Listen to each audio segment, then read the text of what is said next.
Hello तते तब हाथी करा के हेलो हेलो हेलो ठीक बा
अनंतिकांत भगवान की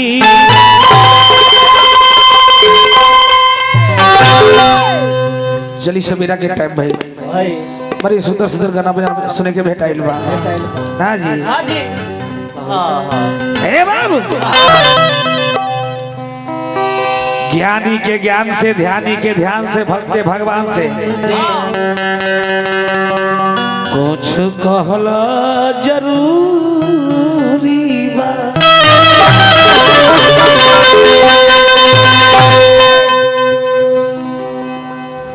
जोगी के जोग से दुख विरोग से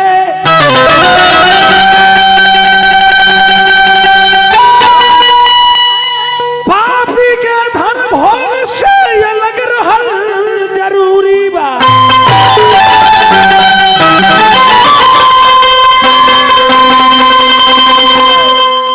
हाथी के अगार से घोड़ा की लठार से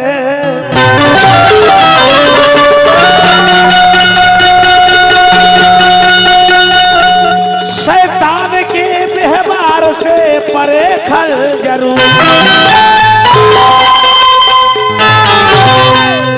जोगी के जोग से दुख विरोग से पापी के धन भोग से अलग रहल जरूरी बा यूपी बंगाल और पंजाब राजस्थान से देश हिंदुस्तान से नहिया लगावल जरूरी बा व्यास अरविंद सन महान से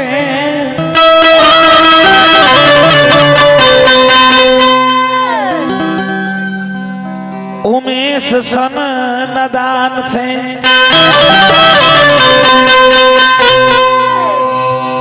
व्यास अरविंद सन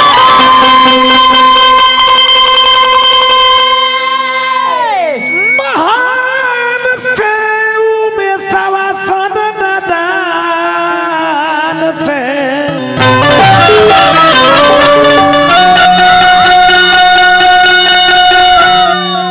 जनता के अरमान से गाना गावल जरूरी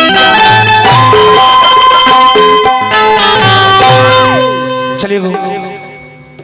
आध्यात्मिक गीत से सेवा होता है बबुआ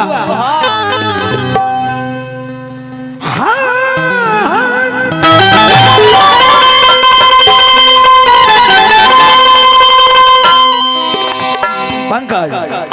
वो देख लो मुखिया जी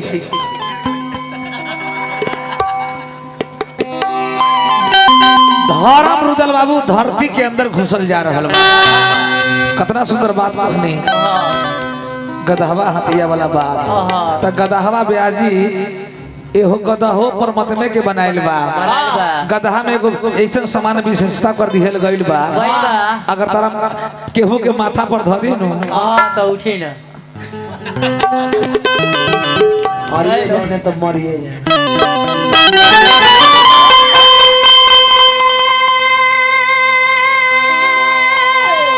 एगो बुरुबक मुंह बकरी लेके आ बधारी में एथी खोजे खातिर गइल बा। कहले हे हा हा ए हा हा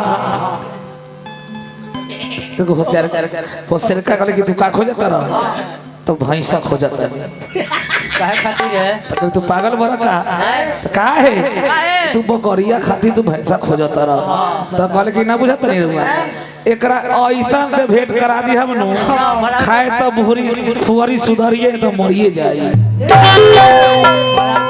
कहे के भाव लगल बा का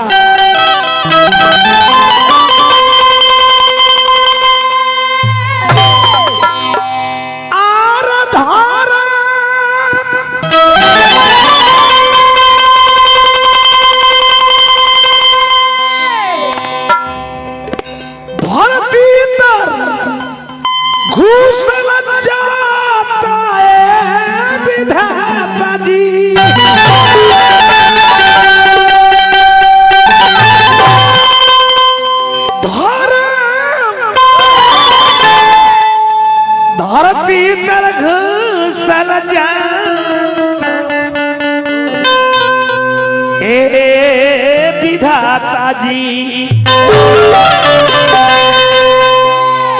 धर्म धरती तर घुसल जाता।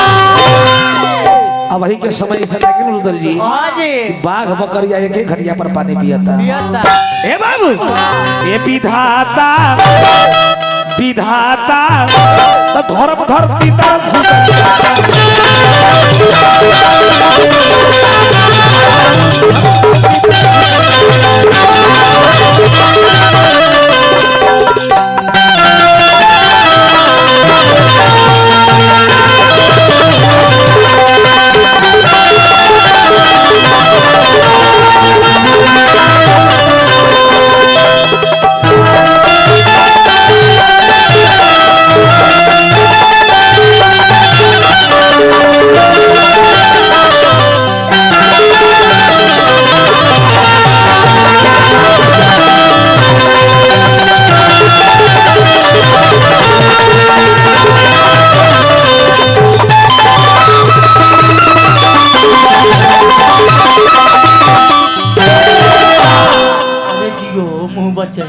विधाता धर्म धरती तर घुसल जाता।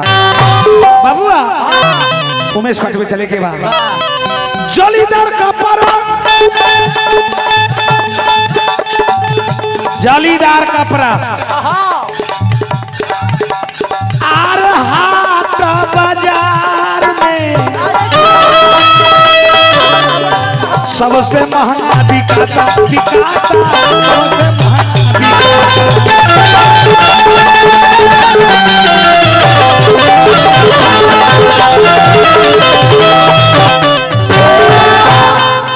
जालीदार कपड़ा हाट बाजार में सबसे महंगा बिकाता। सर जी कतनो हमारे बेटी बहन सुंदर बा सुंदर बा भाई पुरस्कार दी 100 रुपया के नमस्कार जय जयकार बा। अगर खराब कपड़ा पहन के चलो न तो लोग चल आ कन्हियो रहे न उतरी जालीदार कपड़ा पे दे ले लो पुदीना लेकिन भाव का कि जालीदार कपड़ा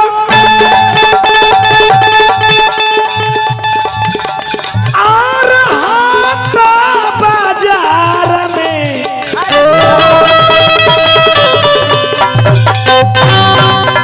सबके महंगा बिकाता बिकाता सबके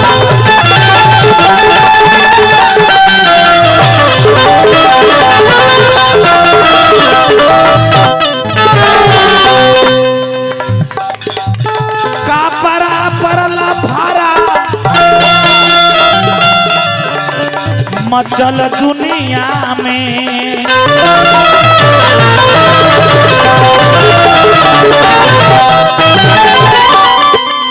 इतना मर्डर होता, अपहरण होता, बलात्कारी बढ़ गई बा हाँ जी कपड़े के ऊपर। सही बात कपड़ा पड़ला फरक मचल दुनिया में पेनहाला पर बदना बुझाता ये विधाता विधाता विधाता धर्म धरती पर घुस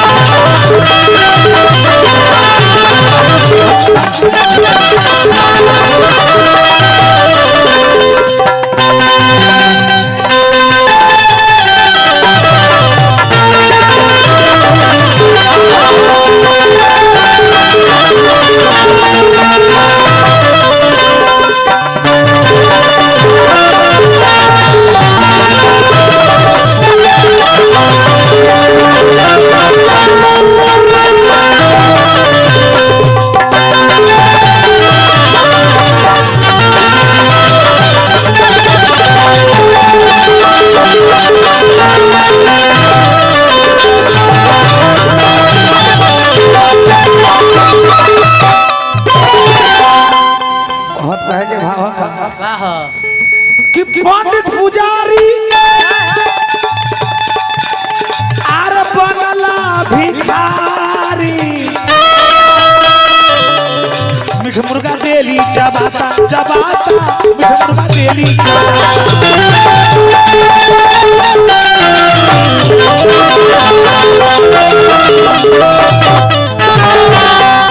पंडित पुजारी भिखारी बनलवा मीठ मुर्गा डेली चबाता। रुदल बाबू पंडित पुजारी आर बनला भिखारी मीठ मुर्गा डेली चबाता चबाता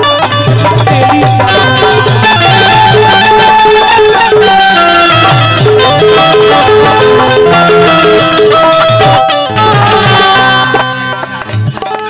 गांव के प्रधान मान हटा के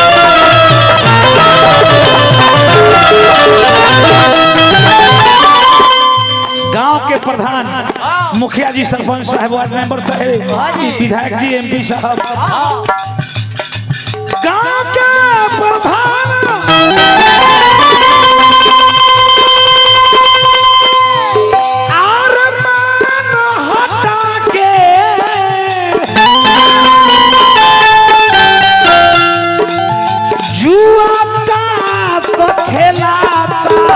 विधाता विधाता विधाता खत्म भइल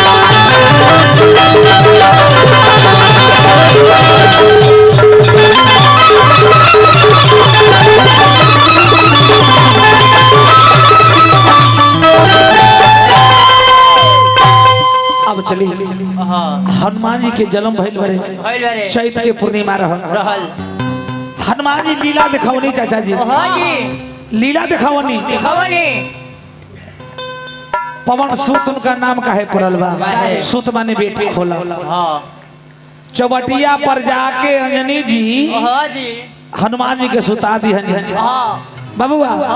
उत्तर से हवा आइल बा हवा आइल बा उ बबुआ हनुमान जी के शरीर पर से यानी कि हवा चादर के हटा दिले बा एहे से उनका नाम पड़ल पवन सूत हनुमान बबुआ। एकरा बाद सूर्य भगवान के मिल के नाना प्रकार के बात भई जब सियान भई उनका गुरु सिख भई केकरा संगे सूर्य भगवान के संग हनुमान जी के गुरु सूर्य भगवान बने बबुआ गुरु जी के सेवा में लाग गई बबुआ। एकरा बाद सूर्य जी के बेटी रहे सूर्य चाला लोग कहते हनुमान जी कुमार है ब्रह्मचर्य है ब्रह्मचर्य जिंदगी कोई नहीं बिताता। अगर ब्रह्मचर्य जिंदगी बिता लेंगे आप भी तो मनियर बन जाइए, मनी आपका तैयारी हो जाए, इच्छाधारी बन जाइएगा। एक खुदा हनुमान जी का थुथनमा के तो नहीं दूसर को बना लेते, इच्छाधारी होते थे। ऐसा बात नहीं, हनुमान जी भी शादी किए हैं। बाबुआ सुरचाला के देख के यानी कि मोहित हो गई नहीं, हो गई हनुमान जी मोहित हो गई नहीं, दोनों दीवाना हो गई बा। एक दिन के बात हो कि सुरचाला अपना पिताजी सुर से कहले कि हे पिताश्री, शादी स्वयंवर के मतलब हुआ कि स्वयं जो वर ढूंढ लेते हैं वो स्वयंवर हो गया। देखते हैं राजा नल के ड्रामा में देवंती जो होती है हीरोइन, राजा के बेटी, सभा में स्वयंवर में कोढ़िए के गला में माला डाल देते हैं। वहाँ राजकुमार देवता मुनि सब रहे ना, स्वयंवर के मतलब है तो यानी सुरचाला कहने का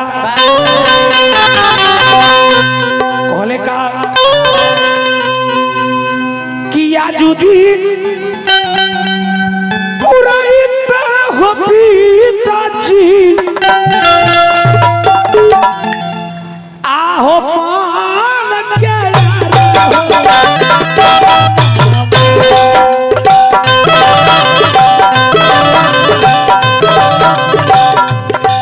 पिताजी,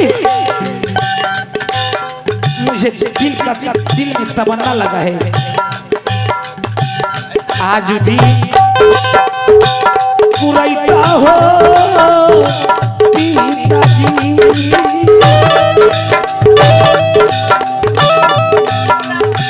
आज दिन पुराइता हो पिताजी हो।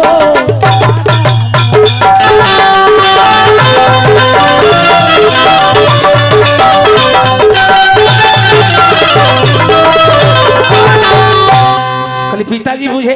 दिल में तमन्ना लगा हुआ है कि जो आपका चेला है पवन सुत हनुमान, उसी के साथ मुझे शादी रखा दीजिए। विधिवत शादी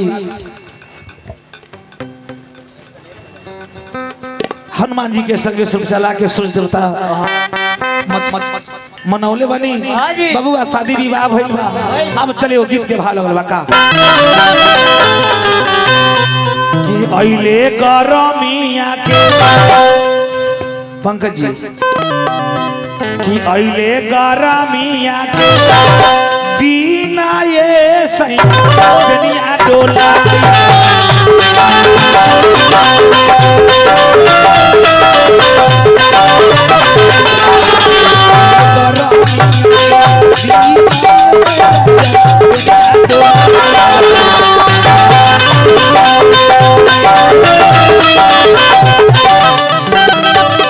बेनिया डोला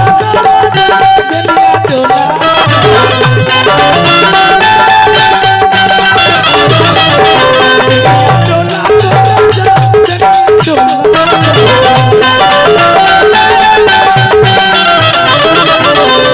आइल गरमिया के दीना ये राजा बेनिया डोला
4 महीना रहे गर्मी के दिन।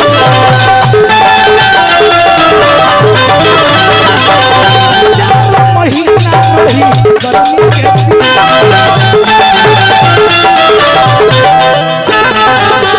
ए राजा जी हम रानी तो है, हम तुमको फादर हैं। टप टप चुए सैया पति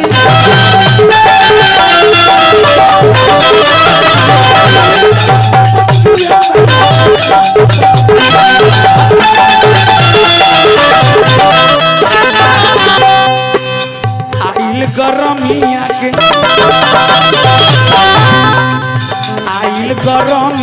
दिन आए राजा कनिया डोला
बेचारी कहो तरीका 4 महीना रहे 4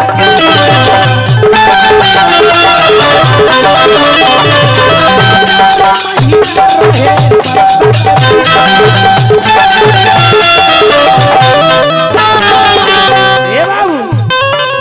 हमारा के पूरा करी मन के यार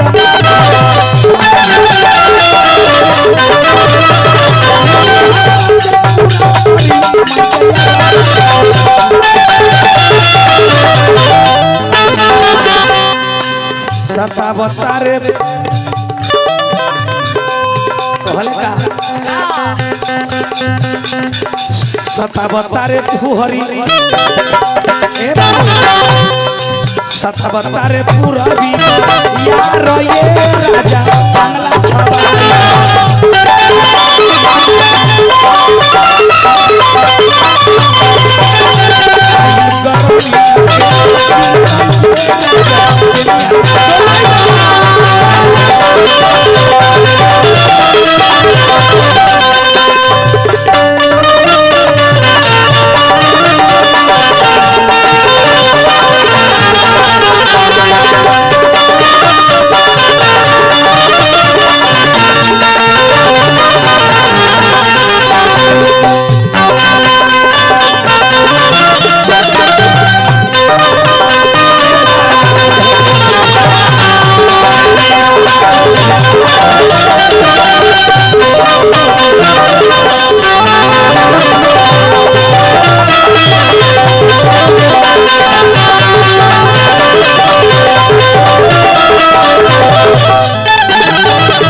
का 4 महीना रहे के दिन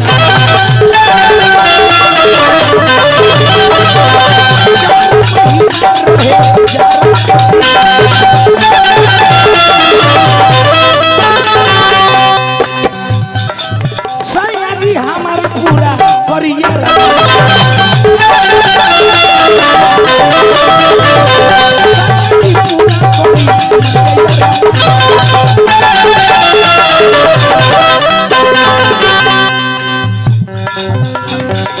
कहतरे का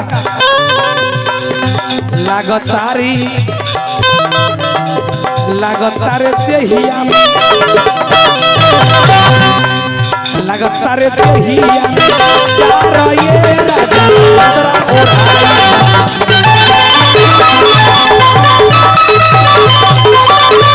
लागतारे देहिया में यार ये राजा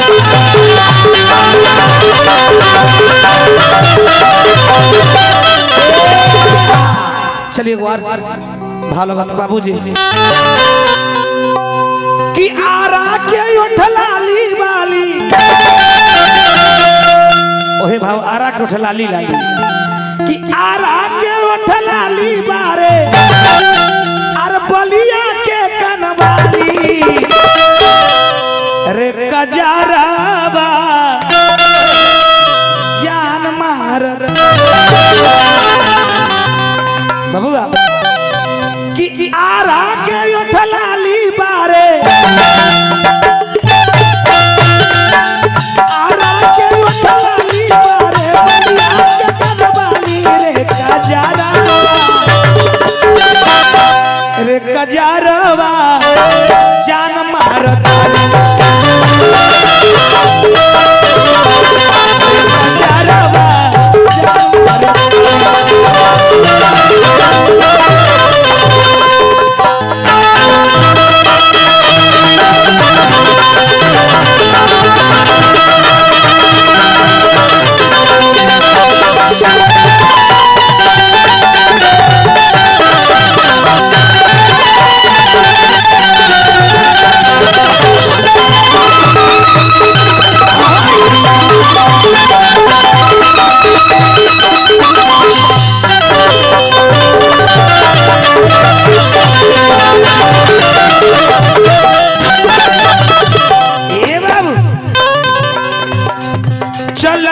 हुक के ले धरतिया परियो नजारे जाली देख के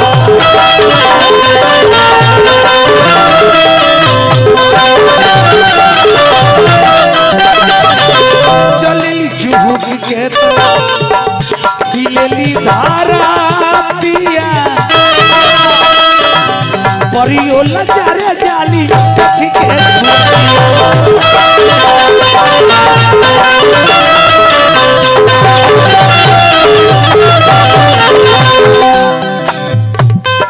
लेके मोबाइल स्टाइल में चललू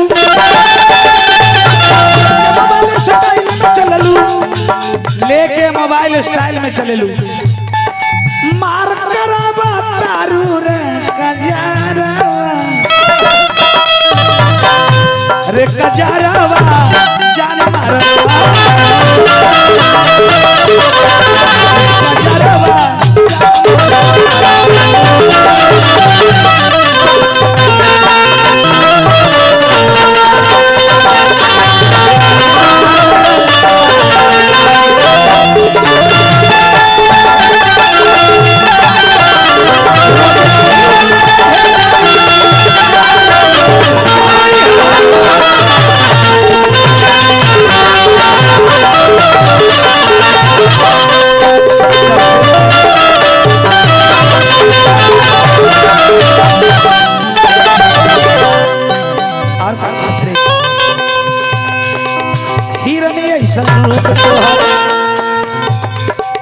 चाल मतवाली आधा तो पायल रहे आधा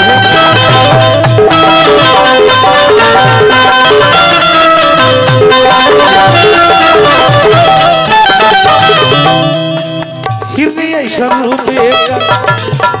चाल मतवाली आधा तो पायल रहे आधा रहे